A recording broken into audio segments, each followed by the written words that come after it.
প্রণব রায়ের লেখা আসল নকল। প্রণব রায়, তার জন্ম 1908 সালে। পড়াশুনো করেছেন প্রথমে ব্রাহ্ম বয়েজ স্কুল ও পরে সিটি কলেজ থেকে। রোমাঞ্চ, নাগরিক, নরনারী, কল্লোল ইত্যাদি পত্রিকার সাথে ঘনিষ্ঠভাবে যুক্ত ছিলেন প্রথম জীবনে। পরে কাজী নজরুল ইসলামের ডাকে গীতিকার হিসেবে যোগ দেন HMV-তে। প্রায় 2000 গানের পাশাপাশি লিখেছেন বহু সিনেমার কাহিনী ও চিত্রনাট্য। লিখেছেন অসংখ্য গল্প ও উপন্যাস, যার মধ্যে বিখ্যাত ভানু গোয়েন্দা জহর অ্যাসিস্ট্যান্ট, চৈতি বাইয়ের মামলা, শঙ্খচূড়, রাজকন্যা এবং বহুরূপী। 1975 সালের অগস্ট মাসে তিনি শেষ নিঃশ্বাস ত্যাগ করেন। আজকের গল্পটি আমরা নিয়েছি রঞ্জিত চট্টোপাধ্যায় সম্পাদিত নির্বাচিত ভূতের গল্প এই বইটি থেকে। গল্পটি সম্পূর্ণ প্রাপ্তবয়স্কদের জন্য। গল্পে উল্লেখিত ধূমপান এবং কালা জাদুর বর্ণনা শুধুমাত্র গল্পের প্রয়োজনে অপরিবর্তিত রাখা হয়েছে। প্রধান চরিত্রে কালা জাদুকর, খুশি এবং নিতাই গুণী। গল্প পাঠে দীপ, গল্পের সূত্রধার সোমক। শুরু হচ্ছে আসল নকল।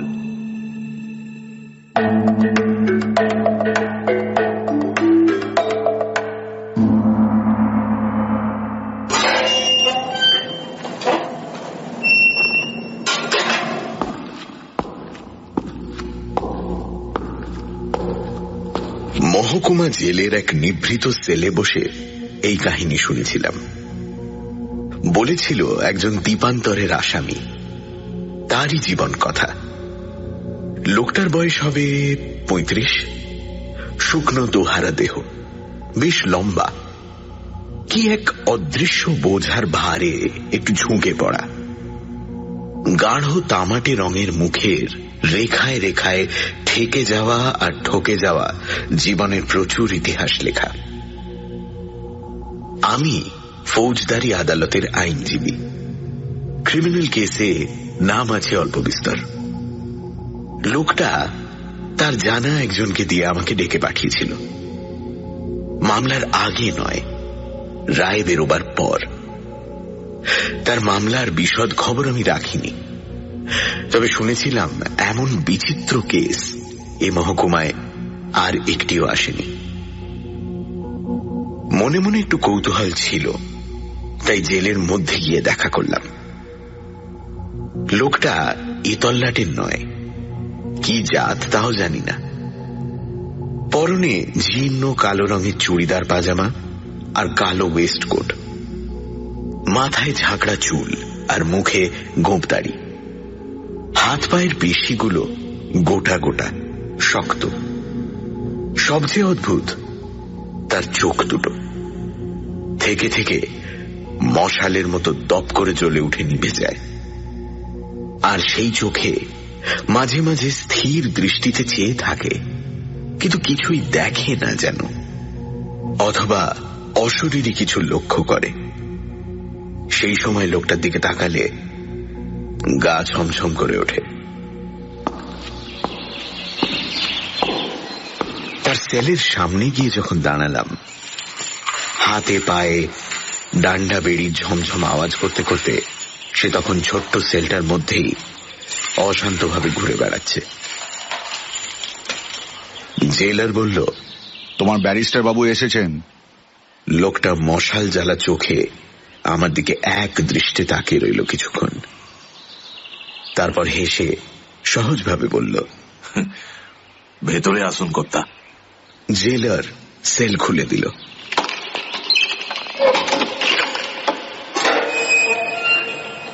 ভেতরে গেলাম। লোকটা সোজাসুজি বলল, আপিল করতে চাই ব্যারিস্টার বাবু। খুনের চার্জ তোমার বিরুদ্ধে। সাজামুখো ভাবে বলে মনে হয় না। সাজা বদল তো হতে পারে। মানে? কালাপানির বদলে ফাঁসি তো হতে পারে। আপনি আমার ফাঁসির জন্য আপিল করে দিন ব্যারিস্টার বাবু। কিছুক্ষণ ধ হয়ে রইলাম। এ কেমন মানুষ, যেচে ফাঁসির দড়ি গলায় পড়তে চাইছে? কয়েদি মানেই একটু অপ্রকৃতিস্থ হয়, কিন্তু এ লোকটা আগাগোড়াই অপ্রকৃতিস্থ নাকি? না জীবনের প্রতি বীতস্পৃহ। লোকটা ঝমঝমিয়ে একেবারে আমার সামনে এসে বলল, আমি জানি কর্তা, ও হাকিমরা আপনার কথা শোনে। আপনি আমার হয়ে আপিল করে দিলে ও ঠিক ফাঁসি হয়ে যাবে। কালাপানি গিয়েও তো কত লোকে ফিরে আসে, তুমি ফাঁসি চাইছো কেন? কেমন অসহিষ্ণু গলায় লোকটা বলে উঠল, সে তো ঢের দেরি কর্তা। সে যাবার সময় বলেছিলাম আমিও জলদি যাচ্ছি। আমার কথার খেলাপ হয়ে যাচ্ছে হুজুর। সে ভাবছে রূপলালটা বেঈমান। তার মশাল চোখ দপ করে জ্বলে উঠল, আর দেখতে দেখতে নিভে গেল। তারপর সেই বর্ণহীন চোখের স্থির দৃষ্টিতে তাকিয়ে রইল দেওয়ালের দিকে, যেন অশরীরী কাউকে দেখছে। গাটা আমার ছমছম করে উঠল। তবু বললাম, কে তোমায় বেঈমান ভাবছে? কার কথা বলছ? আস্তে আস্তে সহজ হয়ে এলো সে। তারপর বলল, গোড়া থেকেই বলি, শুনুন তবে। সেদিন সেই অদ্ভুত কয়েদির মুখে আরো অদ্ভুত যে কাহিনী শুনেছিলাম, সেটা অপ্রাকৃত কি অলৌকিক না একান্তই আজগুবি, তা আপনারাই বিচার করুন। আমি শুধু রূপলালের সেই আশ্চর্য কাহিনী শুনিয়ে যাচ্ছি।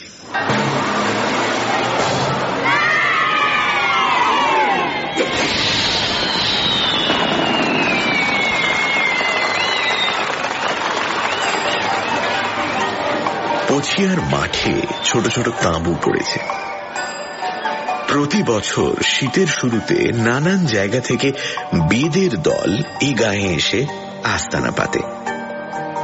পছিয়ার মাঠই হল তাদের ডেরা।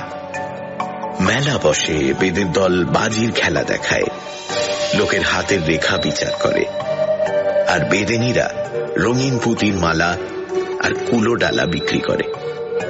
তারপর বসন্তকাল পড়লেই মৌসুমী পাখির মতো সহবুধাও।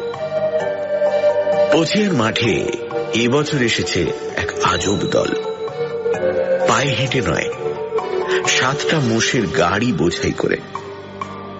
এরা সার্কাস দেখায়। 3টে ক্লাউন মজার চেহারা নিয়ে অনবরত তামাশা করে। বাঁদর, কুকুর, ছাগল সাইকেল চালায়, টিয়া পাখি কথা বলে, আরো কত কি। এই দলের প্রধান আকর্ষণ যে, সে হল কালা জাদুঘর। অন্ধকার তাঁবুর মধ্যে শুধু একটা মোমবাতির আলোয় মুখ দেখে সে মানুষের ভবিষ্যৎ ঠিক ঠিক বলে দিতে পারে। ছোট ছোট তাঁবুগুলো থেকে একটু তফাতে ওই যে তাঁবুটা, ওটাই সার্কাসের আসর। বেলা দুপুর গড়িয়েছে, সূর্য মাথার উপর হেলেছে। বড় তাঁবুর সামনেটায় লোকের ভিড় ক্রমশ বাড়ছে। আশেপাশের 5খানা গাঁ থেকে লোক এসেছে। পায়ে পায়ে ধুলো উঠছে যেন দিনের কুয়াশা। তাঁবুর দরজার সামনে একটা উঁচু প্ল্যাটফর্মের উপর দাঁড়িয়ে একজন ক্লাউন মাথায় ঠোঙার মতো রঙিন টুপি পরে ঝাঁঝর করতাল হাতে চিৎকার করে ছড়া কাটছে। এসো ভাই, দেখে যাও, হাজার মজা লুটে নাও। 2 আনাতে দেখবে খাসা, ক্যা মজাদার রং তামাশা। আর 2 আনা ফেললে পরে কালা জাদুঘরের ঘরে। জাদুতে ভাই জানতে পাবে, রাজা হবে না ফকির হবে, রাজা হবে না ফকির হবে, রাজা হবে না ফকির হবে। ছড়ার শেষে ঝমর ঝমর করতালের আওয়াজ। ক্লাউনের ডান পাশে বসে আছে থলথলে চেহারার একজন আধবয়সী লোক। সামনে ডালার ওপর ফুটো করা একটা বাক্স। তার কাজ শুধু দর্শকের হাত থেকে পয়সা নিয়ে সেই ফুটোর মধ্যে ফেলে দেওয়া। আর বাঁ পাশে দাঁড়িয়ে আছে কালা জাদুঘর। কালো স্যাটিনের চুড়িদার পাজামা পরনে, গায়ে কোমর পর্যন্ত খাটো কালো ওয়েস্টকোট, মাথায় কালো স্যাটিনের রুমাল বাঁধা, আর চোখে জলদস্যুর মতো চশমা প্যাটার্ন মুখোশ। কালো পোশাকে মোড়া লম্বা দেহটা তার স্থির হয়ে আছে। ওই আমাদের রূপলাল, 5 বছর আগেকার রূপলাল। তখন 30 বছরের জোয়ান।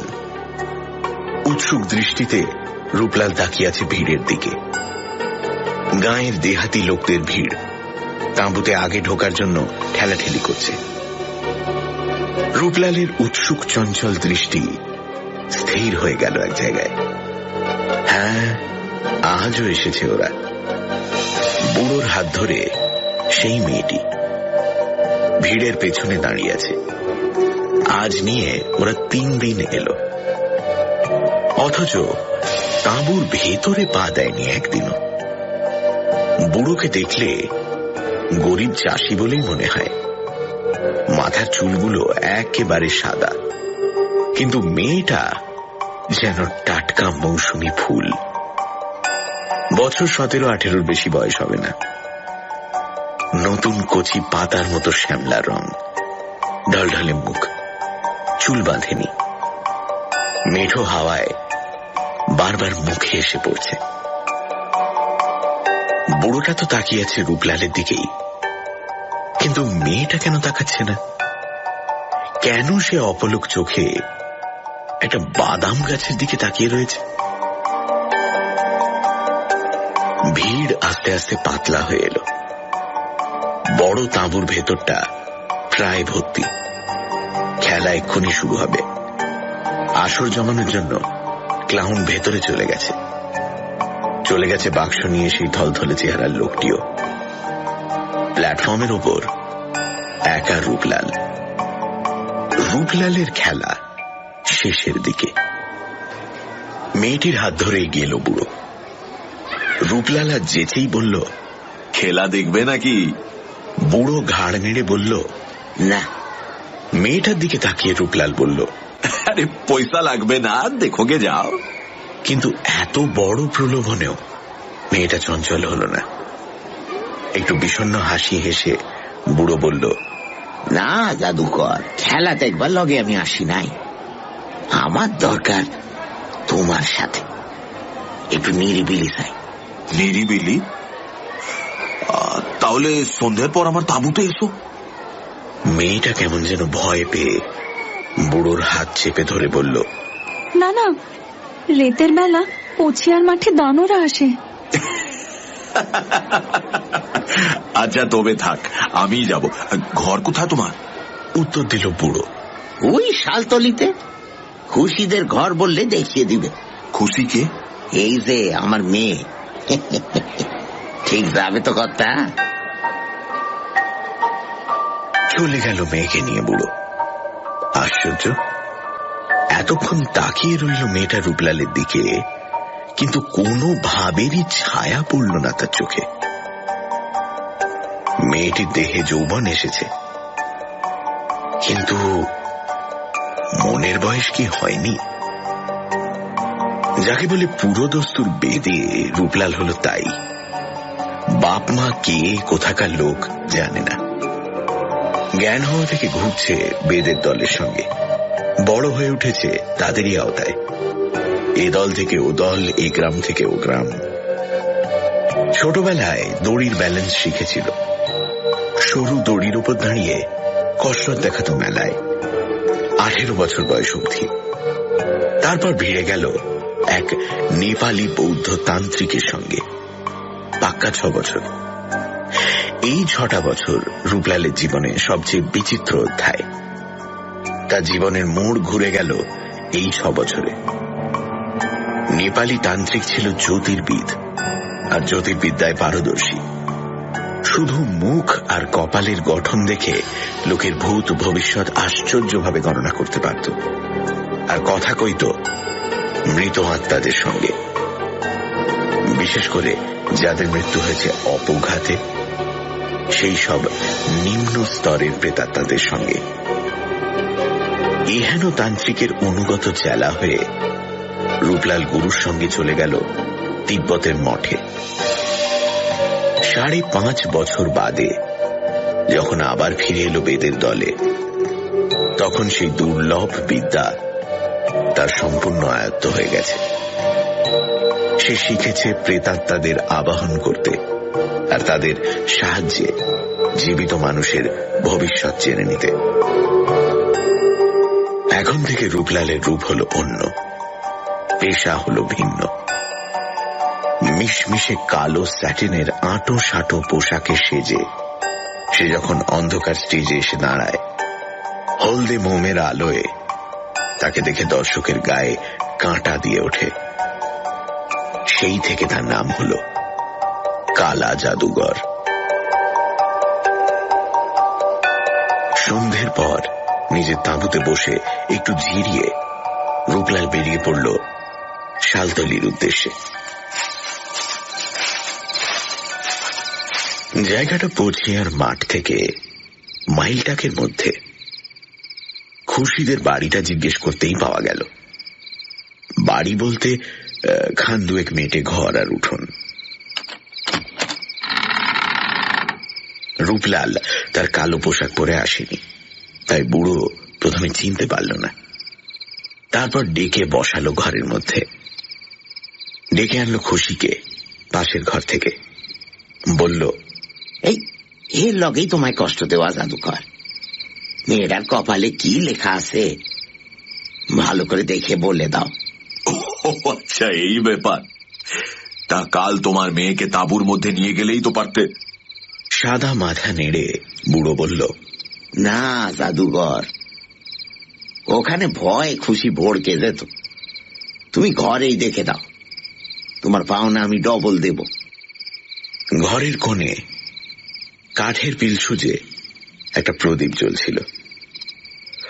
পকেট থেকে হলদে মোমবাতি বের করে প্রদীপ থেকে জেলে নিল রূপলাল, আর ফোঁ দিয়ে নিভিয়ে দিল প্রদীপটা।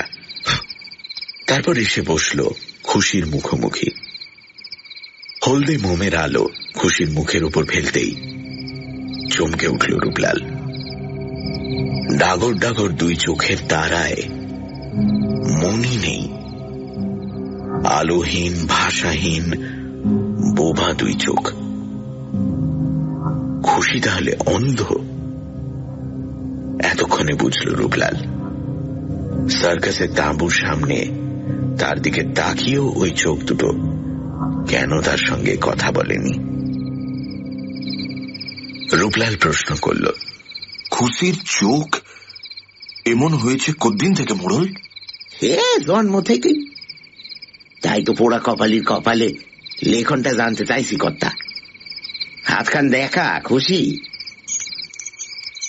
রূপর ছুরি পরা একখানা হাত অসংকোচে এগিয়ে এলো রূপলালের দিকে, আর রূপলালেরও একখানা হাত আপনা থেকেই তুলে নিল এক মুঠো তুলোর মতো সেই নরম হাতখানিকে। কয়েক মুহূর্ত, তারপরে খুশির হাতখানা ছেড়ে দিয়ে বলল, আমি হাত দেখি না, মুখ দেখে বলি।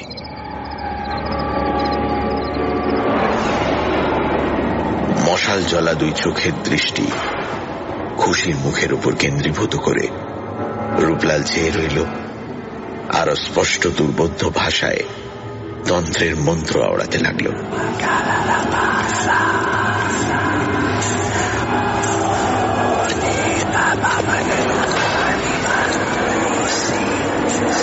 মাঝে মাঝে কাঁপতে লাগলো হলদে মোমের শিখা। বাইরে ঝিঁঝি ডাকা রাত মুহূর্তের পর মুহূর্ত চলে যাচ্ছে। দুর্বোধ্য তিব্বতী ভাষায় তন্ত্রমন্ত্র রূপলালের চাপা গম্ভীর গলায় ক্রমশ দূরের ঘণ্টার ধ্বনির মতো মিলিয়ে আসতে লাগল। কেঁপে ওঠা মোমের আলোয় খুশির ছায়াও পেছনের মেটে দেয়ালে কাঁপতে লাগল।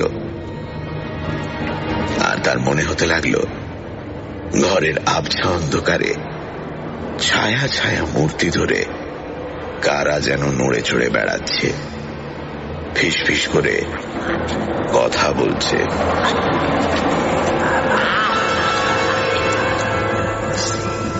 স্থির হয়ে বসে আছে খুশি, দৃষ্টিহীন দুই চোখ মেলে। মোমবাতির হলদে আলোয় মুখখানা তার অসম্ভব ফ্যাকাশে দেখাচ্ছে। এই শীতের রাতেও কপালে জমেছে বিন্দু বিন্দু ঘাম। রূপলাল বুঝতে পারল তার উপর প্রেতাত্মার ভর হয়েছে। তার চোখের মশাল যেন আরো উগ্র হয়ে উঠল। সেই উগ্র চোখের দৃষ্টি খুশির ফ্যাকাশে চোখের উপর কেন্দ্র করে রূপলাল তার শেষ মন্ত্রোচ্চারণ করল।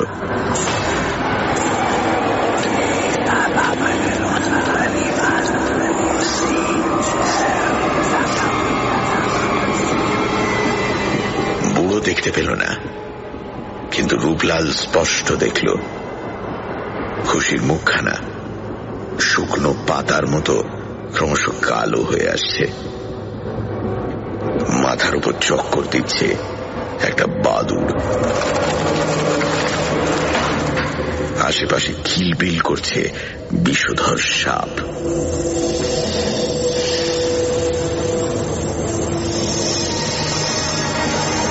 সেই ছবি দেখতে দেখতে অস্থির হয়ে উঠল রূপলাল। তার চোখের মশাল আস্তে আস্তে নিভে এলো। এ কি দেখল সে? এই যে অমঙ্গল, ভয়ানক অমঙ্গলের লক্ষণ।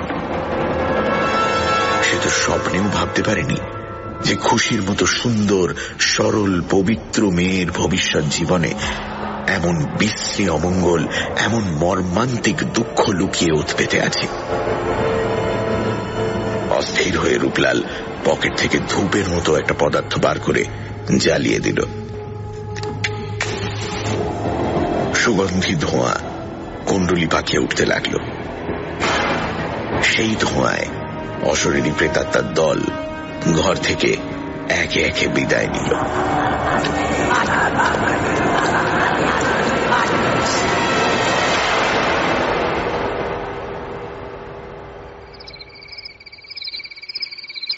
সহজ আর হালকা হয়ে এলো ঘরের বাতাস। স্বাভাবিক হয়ে এলো খুশির মুখের রং। রূপলাল প্রদীপ জেলে মোমবাতিটা নিভিয়ে দিল। এতক্ষণে বুড়ো মোড়ল নড়ে চড়ে বসল। সংশয় আর অনিশ্চয়তায় কাঁপা গলায় বলল, কি দেখলে জাদুকর আমার খুশির মুখে? তোমার কালা জাদুবিদ্যের দিব্যি, সত্যি কথা বলো।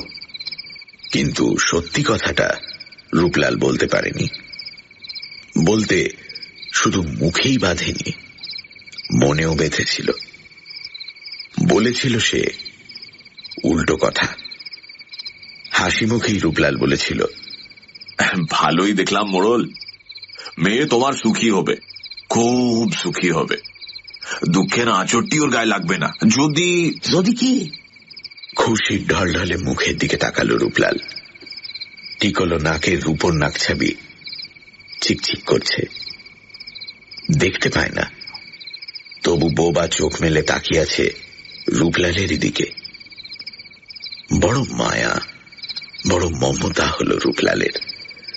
বলল, যদি কেউ ওকে জীবন ভোর আগলে রাখে। ভারী কথা বললে। কে আগলে রাখবে গো সারা জীবন?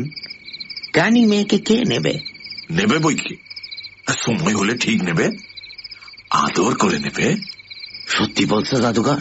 হ্যাঁ, মিথ্যে বলে লাভ।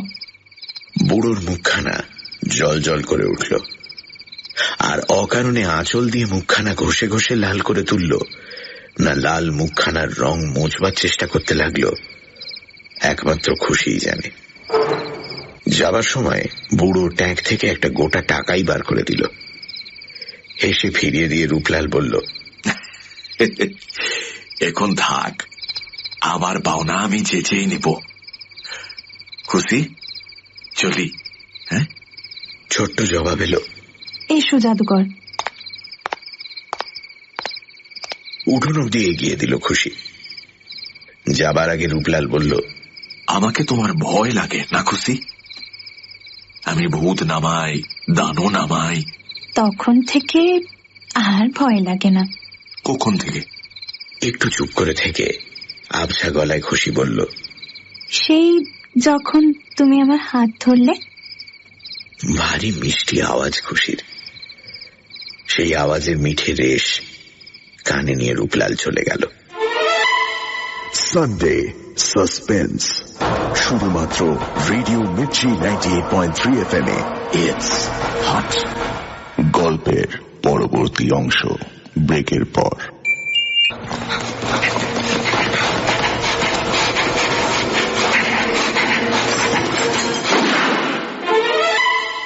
সানডে সাসপেন্স শুধুমাত্র রেডিও মির্চি 98.3 FM এ ইটস হট।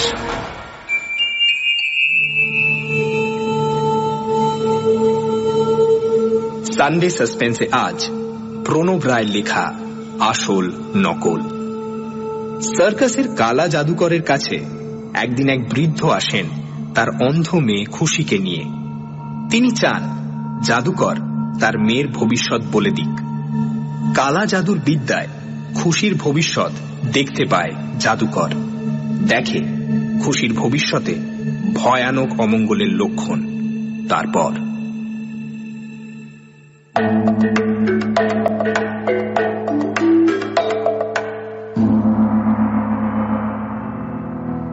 শীতের শুরু থেকে আজব সার্কাস পার্টি বসন্তকাল অবধি রয়ে গেল পছিয়ার মাঠে।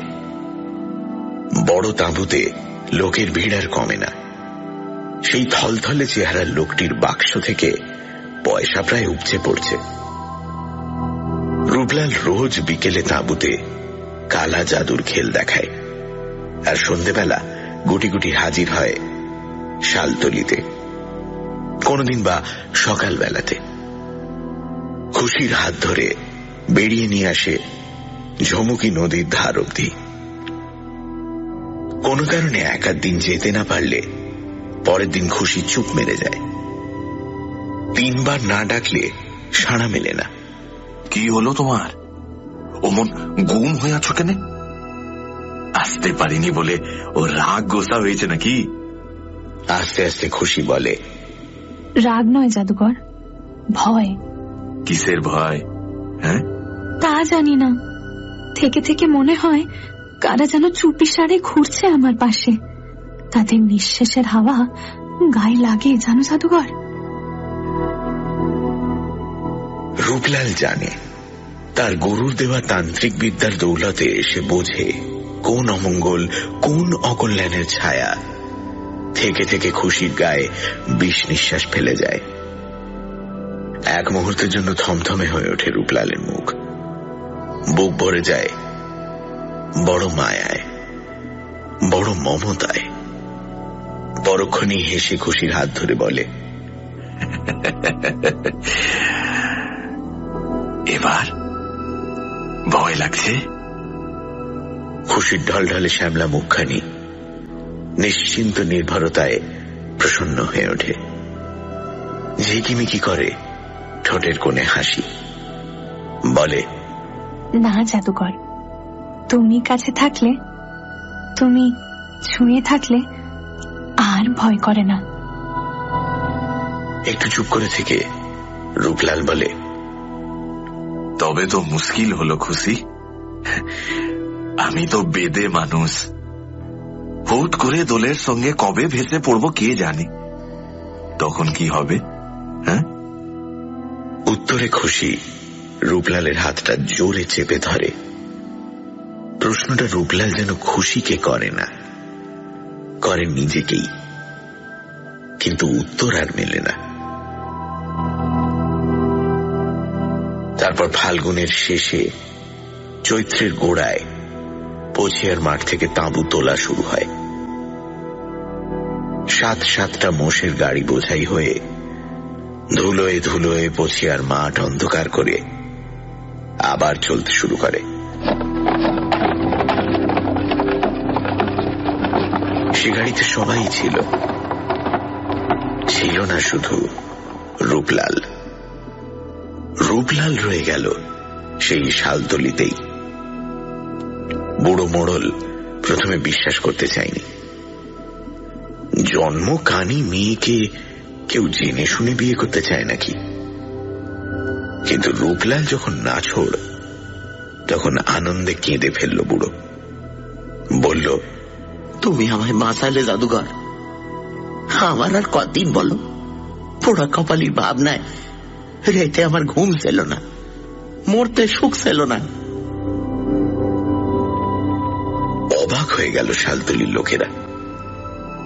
কানি মেয়ে খুশির বিয়ে, যার তার সঙ্গে নয়, সার্কাস পার্টির কালো জাদুঘরের সঙ্গে।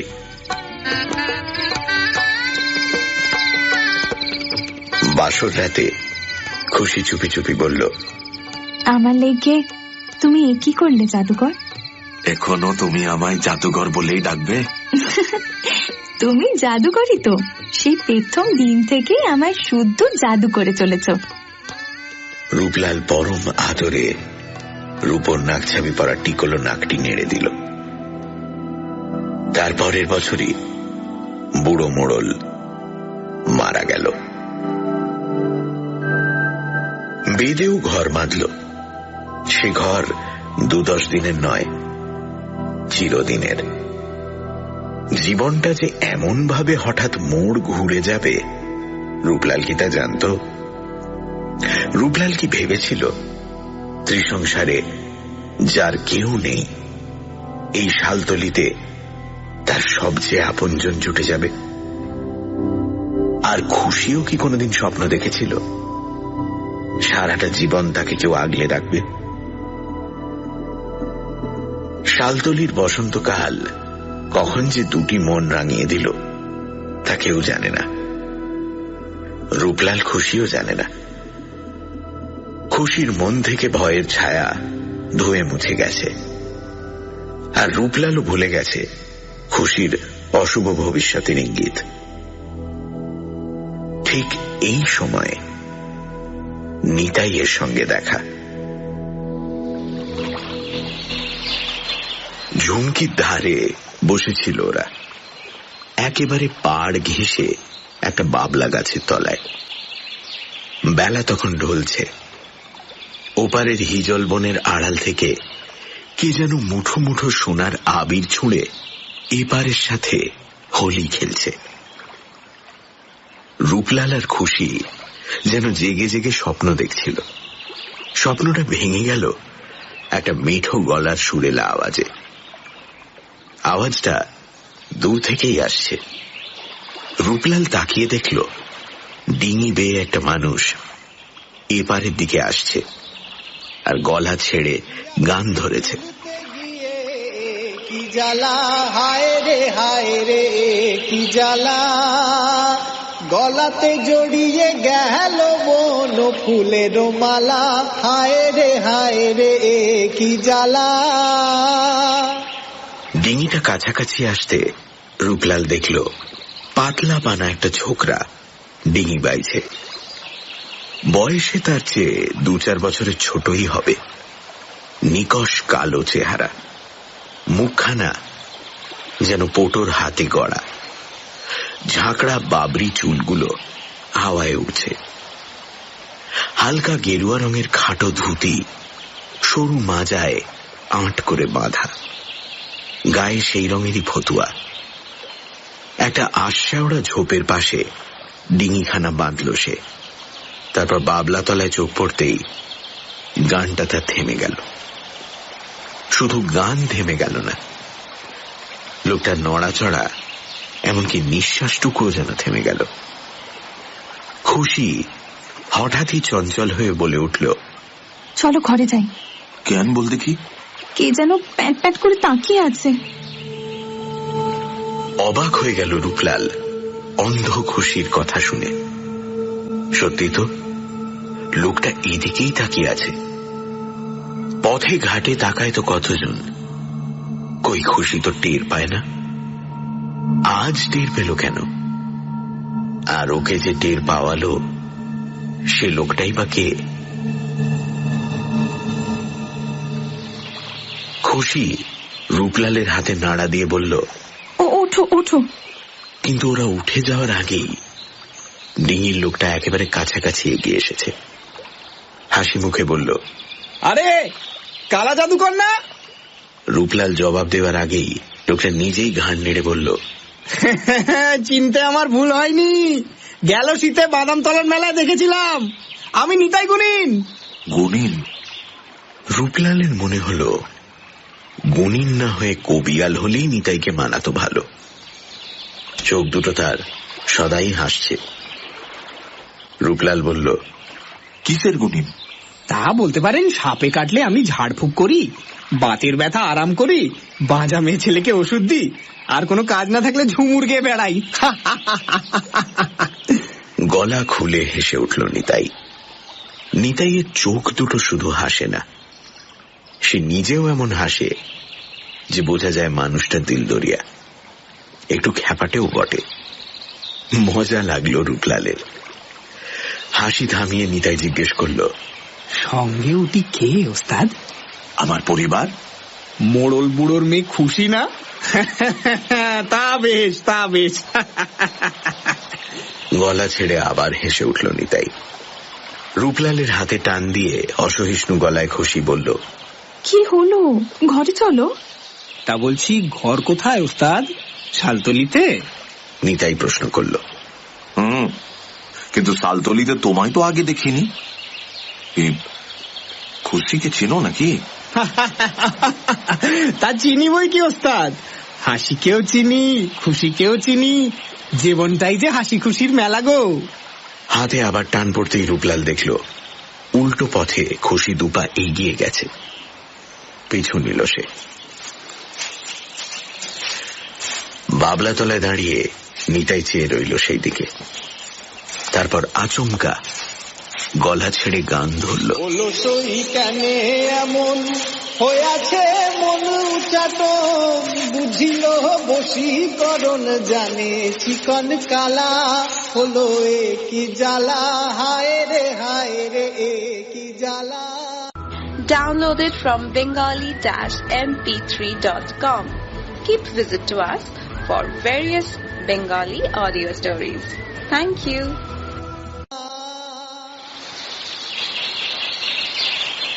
দুই দিন বাদে একদিন দুপুরে উঠোনের বেড়ার ওপার থেকে ডাক শোনা গেল, ওস্তাদ, বলি ও ওস্তাদ, ঘরে আছো নাকি? ঘরেই ছিল রূপলাল। ক্ষেত থেকে ফিরে সবে স্নান খাওয়া সেরেছে। বেরিয়ে এসে দেখল নিতাই গুণিন। বলল, এ ভোর দুপুরে কি মনে করে গুণিন? কপালের ওপর থেকে ঘামে ভেজা চুলগুলো সরিয়ে দিয়ে নিতাই বলল, কথা আছে ওস্তাদ, আগে দাওয়ায় একটু বসতে বলো। নিতাই অবশ্য রূপলালের বলার অপেক্ষা রাখল না, নিজেই এসে চেপে বসল। তারপর ফতুয়ার পকেট থেকে লাল লণ্ঠন সিগারেট বার করে একটা রূপলালকে দিল, একটা নিজে ধরালো।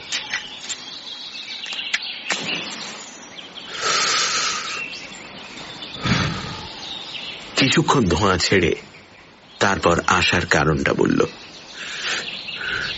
আমি জানি ওস্তাদ, কালা জাদুবিদ্যায় তুমি কত বড় গুণী। ওস্তাদ, তোমার ওই মহাবিদ্যাটা আমাকে শেখাতে হবে। এ কি নেতাই, আরে তুমিও তো গুণিন, কত বিদ্যে তোমার জানা। ধুর ধুর, কিচ্ছু না ওস্তাদ, আমার একটাই বিদ্যা জানা, আর বাকি সব বুঝরুকি। কোন বিদ্যে? মা ধূমাবতীর বিদ্যা, রূপ বদল। ওটা কোন বিদ্যে গুণিন? শিখলে কোন ক্ষমতা বাড়ে? সে বড় মজার বিদ্যা ওস্তাদ, সে তোমায় আমি শিখিয়ে দেবো খন, কিন্তু আগে তোমার বিদ্যেটা আমায় দেবে, তুমি বলো। দেব না কেনে, তবে কালা জাদু বিদ্যে ও বড় ভজকট, ভূত পেরেতের কারবার, শিখতে কিন্তু সময় লাগে। তা লাগুক বলে ফতুয়ার পকেট থেকে আরো কয়েকটি জিনিস বার করল নিতাই। একটা নতুন ছোট কলকে, সিকি তোলা গাঁজা, লাল সুতো 1 গজ, 5টা কড়ি আর 5টা টাকা। জিনিসগুলো রূপলালের পায়ের কাছে রেখে দিয়ে নিতাই বলল, ওস্তাদ, আজ থেকে আমাকে সাগরেদ করে নাও। আজ নয়, পরশু অমাবস্যে, সেদিন থেকে। ঠিক বলছো? ঠিক। বাবা ভূতনাথের দিব্যি? বাবা ভূতনাথের দিব্যি। ও চাপা একটা আনন্দে নিতাইয়ের চোখ মুখ হেসে উঠল। পোড়া সিগারেটের টুকরো টান মেরে ফেলে নিতাই মনের আনন্দে গেয়ে উঠল, আরে গাজনের বাদ্যি বাজে বাজে কাশি ঢোল রে, গাজনের বাদ্যি বাজে, গাজনের বাদ্যি বাজে বাজে বাঁশি ঢোল রে, মন রে বোম ভোলানাথ বল রে, মন রে বোম। এক ঘটি জল ফরমাস করো না ওস্তাদ, তেষ্টায় ছাতি ফেটে যাচ্ছে। ঘরের দিকে চেয়ে রূপলাল বলল, এই এক ঘটি জল দিস তো খুশি। খানিক পরে কপাটের শিকলটা নড়ে উঠল। তারপরেই মাজা কাঁসার ঘটিতে জল নিয়ে খুশি দাওয়ায় পা দিল। তড়াক করে উঠে গেল নিতাই, হাত বাড়িয়ে নিতে গেল জলের ঘটিটা। আঙুলে আঙুলে একটু ছোঁয়া, অমনি খুশির হাত থেকে জলের ঘটিটা খসে পড়ল। নিতাই বলে উঠল, আহা হা হা হা, তেষ্টার জলটা অমন করে পড়ে গেল গো। থাক থাক, আর কষ্ট করতে হবে না, থাক। খুশি আস্তে আস্তে ফিরে গেল। একটা অজানা আতঙ্কে তার মুখে ছায়া নেমেছে, হাতখানা কাঁপছে। নিতাইয়ের আঙুল নয়, যেন একটা সাপের গা ছুঁয়ে ফেলেছে খুশি। নিতাই আর দেরি করল না। আসি গো ওস্তাদ, পরশুদিন আসবো বলে সেও পা বাড়ালো। পেছন থেকে রূপলাল বলে দিল, সন্ধ্যের পর মনসা পোতার শ্মশান তলিতে যেও, আমিও যাব। ঘরে গিয়ে রূপলাল দেখল খুশি চুপ করে বসে আছে, পাঁশুটে মুখে ভয়ের ছায়া। রূপলাল তার গায়ে হাত দিয়ে বলল, কি হলো খুশি, ওমন থমথমা হয়ে রইলি কেনে? আস্তে আস্তে খুশির মুখ থেকে পাঁশুটে রংটা মিলিয়ে গেল। বলল, অনেকদিন বাদে কেমনে যেন গাটা ছমছম করছিল। এক মুহূর্তের জন্য রূপলালের বুকটা ছ্যাঁত করে উঠল। তারপরেই হেসে বলল, আরে ভয় কি, আমি তো আছি। স্বামীর হাঁটুতে গাল রেখে খুশি বলল, হ্যাঁ গা, ওই লোকটাকে তুমি কালা বিদ্যে শেখাবে? নাই শেখালে, ও কিন্তু ভালো নয়। আরে দিব্যি করে ফেলেছি যে, ছোঁড়াটা খেপাটে, তবে খারাপ লয়। কৃষ্ণপক্ষের ভরা চতুর্দশীর রাত। দুয়ারে খুটখুট শব্দ হল। ভেতর থেকে খুশি বলল, কে? চাপা গলায় আওয়াজ হলো, আমি। দরজা খুলে খুশি বলল, কে, জাদুঘর এলে? না গো, না গো, আমি নিতাই। খুশি যেন একটা ধাক্কা খেল। দরজার কপাটটা সজোরে আঁকড়ে ধরে বলল, তুমি এখানে কেন? জাদুঘর তো মনসাপতর শ্মশানতলিতে রয়েছে, সেখানে যাও। বলছি, এক ঘটি ঠান্ডা জল হবে, বড় তেষ্টা। এ কেমন তোর কথা বাপু, দিনে রেতে যখন তখন তেষ্টা? গলা ছেড়ে হেসে উঠল নিতাই। তারপর হঠাৎ হাসি থামিয়ে চাপা গলায় বলল, ঠিক ধরেছ, দিনে রেতে সব সময়ই আমার তেষ্টা। জোড়া ভুরু কুঁচকে খুশি বলল, তা আমার কাছে ছাড়া কি আর কোথাও জল নেই? না গো খুশি, আমার তেষ্টার জল তুমি ছাড়া আর কারোর কাছে নেই। নিতাইয়ের কথাগুলো কেমন লালা জড়ানো। খুশি দরজাটা বন্ধ করে দিতে গেল, তার আগেই নিতাই খপ করে একখানা নরম হাত ধরে ফেলল। বলল, জীবনটাই হাসি খুশির মেলা গো, জাদুকর তোমায় কি দিয়েছে? আমি তোমায় অনেক দেব, অনেক সুখ। তুমি আমার হও খুশি, তুমি আমার হও। খুশির সর্বাঙ্গ তখন থরথর করে কাঁপছে। তার মনে হতে লাগলো কতগুলো সাপ কিলবিল করে তার গা বেয়ে উঠছে। মাথার উপর চক্কর দিচ্ছে বিশ্রী একটা বাদুড়। তার পাখা ঝাপটানোর হাওয়া মুখে লাগছে। ভয়ে চিৎকার করে উঠেই ঢলে পড়ল খুশি।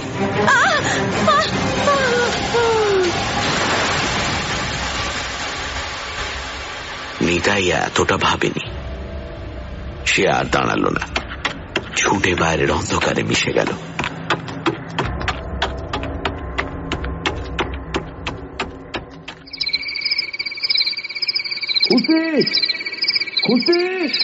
গাঢ় ঘুমের কুয়াশা ধীরে ধীরে ফিকে হয়ে আসে, আর তারই মাঝে রূপলাল যেন অনেক দূর থেকে ডাকছে, খুশি কি হলো তোর? খুশি! চোখের ভারী পাতা দুটো মেলে খুশি দেখল শিয়রে সত্যিই রূপলাল। খুশি কি হলো তোর? খুশি! স্বামীর বুকে মুখ রেখে হু হু করে কেঁদে ফেলল সে।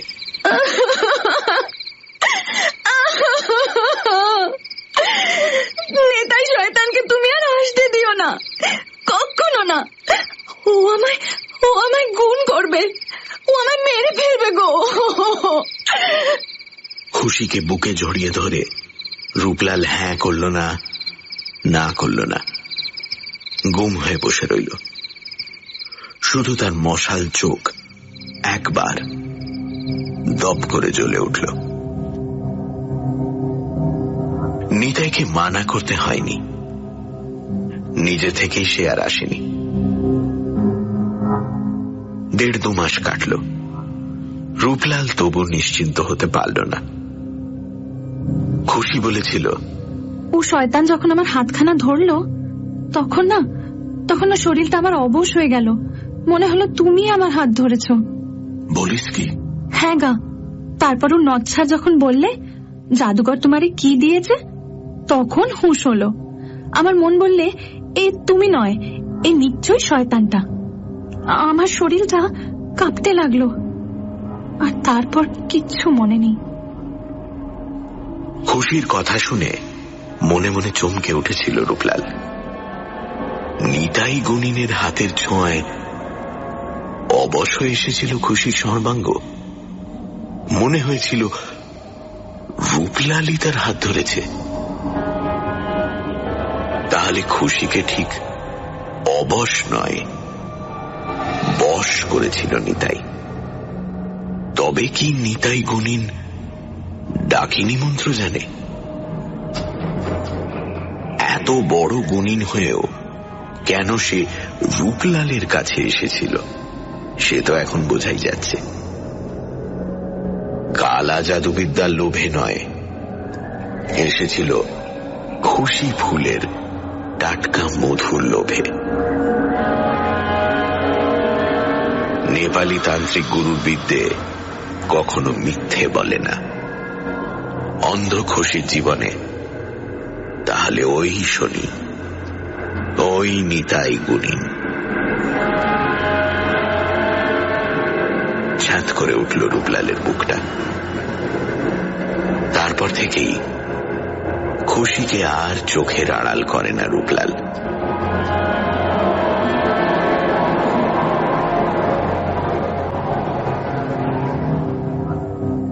ফসল কাটার দিন এসে গেছে।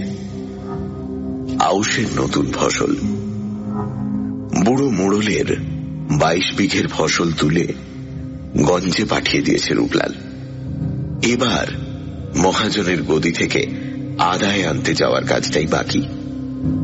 ফসল কাটার সময় নিজে একটি বারও মাঠে যায়নি রূপলাল, পাছে খুশিকে চোখের আড়াল করতে হয়।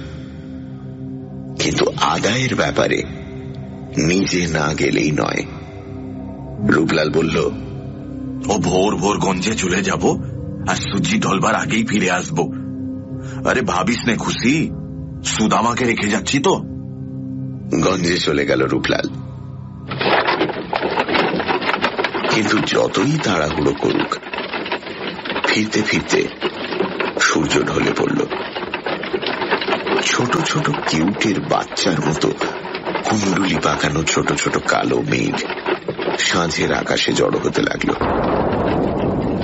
শালতলির সীমানায় গাড়ি থেকে নেমে পড়ে জোরে পা চালিয়ে দিল রূপলাল। বলদের গাড়ি বড় ধিকিয়ে চলে। খানিক দূরে এগোতেই তারই ক্ষেতের মুনিশ সুদামার সঙ্গে দেখা। অন্ধকার নেমেছে বলেই বোধহয় সুদামা তাকে দেখেনি, কিন্তু রূপলালের বিরক্তির সীমা রইল না। চেঁচিয়ে ডাকল, এই সুদামা, ঘরের মানুষটাকে একা রেখে চলে যাচ্ছিস?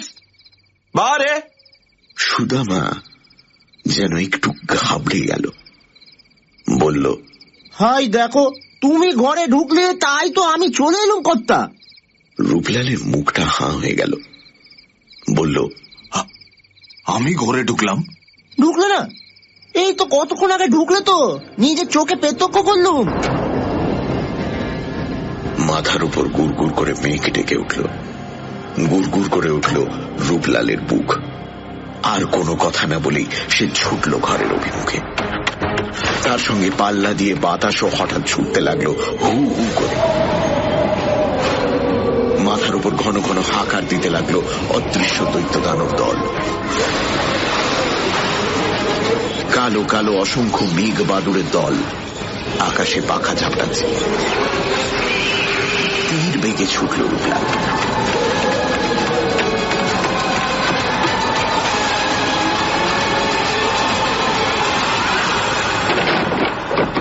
এক ধাক্কায় উঠোনের আগরটা ঠেলে দাওয়ায় পা দিয়েই থমকে থেমে গেল।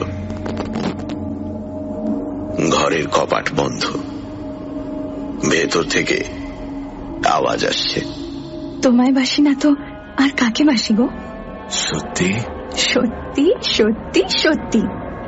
তুমি কি আমার মন বোঝো না? থেকে থেকে শুধাও কেনে? মাথাটা ঘুরতে লাগলো রূপলালের। দুটো গলার একটা গলা সে চেনে, খুশির।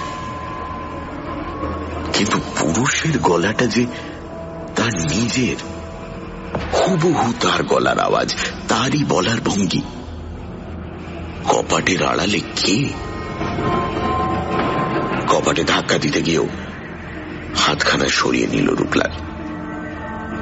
তারপর পা টিপে টিপে নেমে গেল উঠোনে বাতাবি লেবুর গাছটার পাশে। সামনেই আধখোলা জানলা, ভেতরে পিদিম জ্বলছে। জানলায় উঁকি দিয়ে রূপলাল পাথর হয়ে গেল। দেখল বিছানার উপর দু হাতে খুশিকে জড়িয়ে ধরে শুয়ে আছে আর একটা রূপলাল, যেন রূপলালেরই যমজ ভাই। বাজ পড়া তাল গাছের মতোই কিছুক্ষণ দাঁড়িয়ে রইল রূপলাল। তার আর বুঝতে বাকি রইল না ওকে। জানে নিতাই গুণিন ডাকিনী মন্ত্র নিশ্চয়ই জানে। ডাকিনী মন্ত্র ছাড়া রূপ বদল করা যায় না। নিতাই বুঝেছিল রূপলাল ছাড়া খুশি আর কারোর নয়, আর কারোর হতে পারে না। খুশি তার ভালোবাসা দিয়ে শুধু রূপলালকেই লতার মতো জড়িয়ে আছে। কিন্তু নিতাইয়ের লোভ তবু যায়নি। পাপের গর্ত থেকে তার লালসা লুকিয়ে হাত বাড়িয়েছে খুশির দিকে। ডাকিনী বিদ্যায় সিদ্ধহস্ত নিতাই তাই আজ রূপলালের রূপ ধরে খুশিকে ভোগ করতে এসেছে। দপ করে জ্বলে উঠল রূপলালের দুই মশাল চোখ। দেখতে দেখতে শক্ত হয়ে উঠল তার দেহের পেশিগুলো। আবার ঘুরে গিয়ে যার কপাটে ঘা মারল। ভেতরে আর একটা রূপলাল সতর্ক হয়ে উঠল। কপাটে আবার ঘা, সঙ্গে সঙ্গে চিৎকার, খুশি খুশি। ভেতরে চমকে উঠল খুশি, বলল, হ্যাঁ, বাইরে তোমারই গলা জানো। ও কে জাদুঘর? কপাটে আবার ধাক্কা, আরো জোরে রূপলালের গলা শোনা গেল, দর ঘর খুশি, ও তোর ঘরে শয়তান ঢুকেছে, ও নিতাই। ধর্মড় করে উঠে বসল খুশি, আলু থালু হয়ে বলল, ও কি বলছে জাদুঘর, শুনছো? দ্বিতীয় রূপলালের মুখ চোখ তখনও লালসা জড়ানো। ঘন নিঃশ্বাসে প্রথম রিপুর উত্তাপ। খুশিকে কাছে টানবার চেষ্টা করে সে সেই একই গলায় বলল, মিছে বলছে খুশি, আমি রূপলাল, এই রূপলাল তোর কাছে রয়েছি, বাইরে ওটা নিতাই শয়তান। বাইরের রূপলাল কপাটে আরো জোরে ধাক্কা দিল, আরো আরো আরো জোরে। পুরনো কাঠের আগল সইতে পারল না, মড়মড়িয়ে ভেঙে গেল। দুহাট হয়ে গেল দুটো কপাট, আর ঝড়ের মতো ঘরে পা দিয়ে বাইরের রূপলাল চিৎকার করে উঠল, এ কার কোলে শুয়ে আছিস খুশি? ওদের নিতাই গুণিন। দ্বিতীয় রূপলাল ঠিক তেমনই গলায় বলে উঠল, ওর কথায় বিশ্বাস করিস না খুশি, ও নিতাই, আমি রূপলাল। দৌড়গোড়া থেকে প্রথম রূপলাল বলল, শয়তান গুণিন তোকে গুণ করেছে খুশি। আরে আমি রূপলাল, আমাকে চিনতে পারছিস নাই? হেসে উঠল দ্বিতীয় রূপলাল, হুবহু রূপলালের মতোই হাসি। হাসতে হাসতেই বলল, মিছে কথা খুশি, মিছে কথা। এই দেখ আমার হাত মুখ, না তুই দেখ না। খুশির একখানা হাত নিয়ে নিজের মুখে ছোঁয়াতে লাগলো দ্বিতীয় রূপলাল। দোটানায় পড়ে অন্ধ খুশি কেঁদে উঠল। সত্যি করে বলো না গো, কোনটা আসল জাদুঘর? কামের নেশা, বড় নেশা। দুহাত দিয়ে খুশিকে বুকে সাপটে ধরে মুখের ওপর মুখ রেখে দ্বিতীয় রূপলাল বলল, আমি আমি আমি আমি আমি আমি আমি জাদুঘর, আমি তোর রূপলাল খুশি, আমি চিনতে পারছি না। আর স্থির থাকতে পারল না প্রথম রূপলাল। চালের পাতা থেকে কি একটা জিনিস তার হাতের মুঠোয় চলে এলো। দিনের আলোয় নিমেষের জন্য বিদ্যুৎ ঠিকরে উঠল তার হাতে। তারপরেই দ্বিতীয় রূপলালের মুন্ডুটা কাত হয়ে লটকে পড়ল।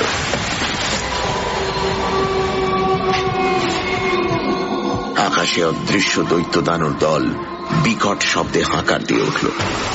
খ্যাপা হাওয়া হেসে উঠল থরথর করে। আর রক্তমাখা রামদাখানা হাতের মুঠোয় ধরে শক্ত হয়ে দাঁড়িয়ে রইল প্রথম রূপলাল।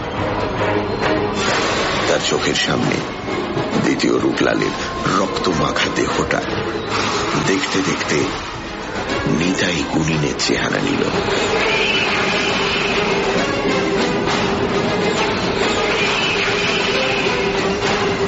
খুশি যেন এতক্ষণ বোবা হয়ে গিয়েছিল।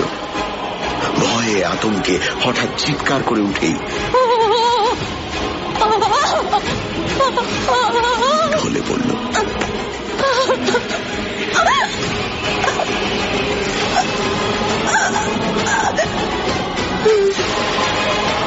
মশাল জ্বালা চোখের স্থির দৃষ্টি মেলে রূপলাল দেখতে লাগলো খুশির গা বেয়ে কিলবিল করে উঠছে বিষাক্ত সাপের দল। মাথার উপর চক্কর দিচ্ছে রক্ত শোষা বাদুড়। ঠিক এই দৃশ্যই দেখেছিল রূপলাল যেদিন সে প্রথম এসেছিল খুশির ভবিষ্যৎ গণনা করতে। নেপালি তান্ত্রিকের দেওয়া বিদ্যা মিথ্যে বলে না। হাতের অস্ত্রটা ফেলে আস্তে আস্তে খুশির কাছে এগিয়ে গেল রূপলাল। নাকের নিচে হাত রেখে দেখল নিঃশ্বাস পড়ছে না। দুই চোখের মশাল আস্তে আস্তে নিভে এলো। খুশির মরা মুখের ওপর টস টস করে পড়ল দুফোঁটা জল। তারপর ভিজে গলায় রূপলাল শুধু বলল, তুই এগিয়ে যা খুশি, আমিও তোর পিছে পিছে জলদি যাচ্ছি খুশি।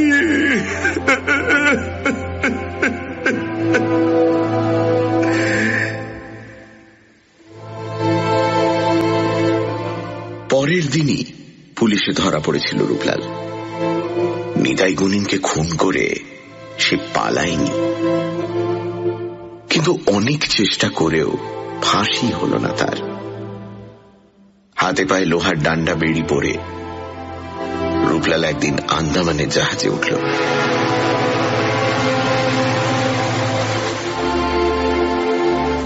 সে আজকের কথা নয়, ব্রিটিশ আমলের কথা। এতদিনে রূপলাল তার খুশির কাছে পৌঁছে গেছে কি না কে জানে।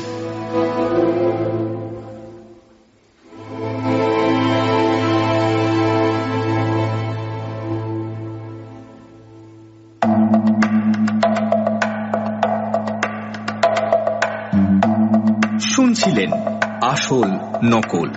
রচনা প্রণব রায়। গল্প পাঠে ও বাবার চরিত্রে দীপ, কালা জাদুকর মীর, নিতাই গুণী সোমক, খুশি অয়ন্তিকা, সুদামা পুষ্পল, জেলার রিচার্ড। শব্দগ্রহণ, আবহ সঙ্গীত এবং স্পেশাল এফেক্টসে রিচার্ড। বিশেষ সহযোগিতায় লাবণ্য। পর্ব পরিচালনায় রাইট ব্রাদার্স থেকে অনির্বাণ ও অভিষেক।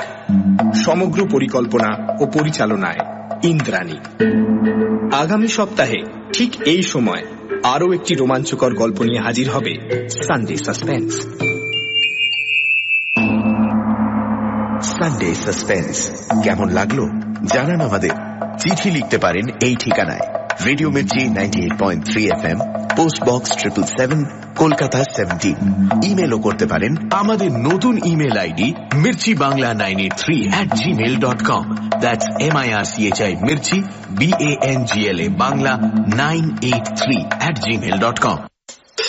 সানডে সাসপেন্স আপনার জন্য প্রতি রবিবার দুপুর 12টায় ও রাত 10টায়, পুনঃপ্রচার শনিবার বিকেল 4টে, শুধুমাত্র রেডিও মির্চি 98.3 FM এ। It's hot.